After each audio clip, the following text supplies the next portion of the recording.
je suis venu en Guinée à Conakry cet après-midi pour m'entretenir avec les autorités de la transition.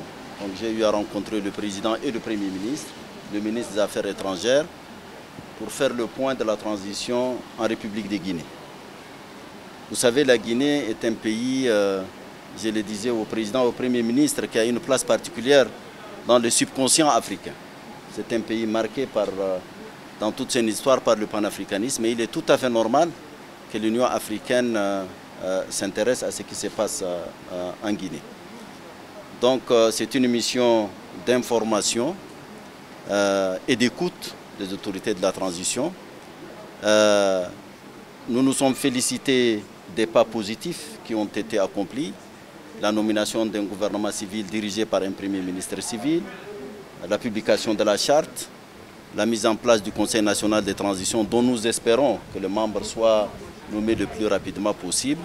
Et nous attendons, donc, comme l'ensemble de la communauté internationale, les prochaines étapes. Nous sommes venus surtout pour voir avec les autorités ce que l'Union africaine peut faire avec d'autres pour accompagner la Guinée dans cette phase de transition. Que ce soit dans l'élaboration de la Constitution, que ce soit dans la préparation des élections, bien entendu en passant par le recensement ou la révision du fichier électoral.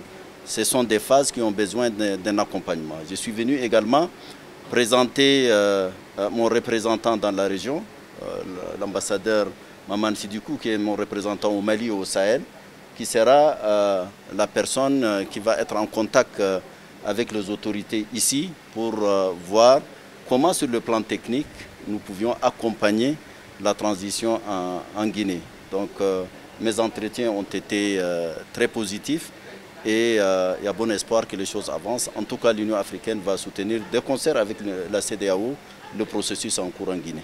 Merci.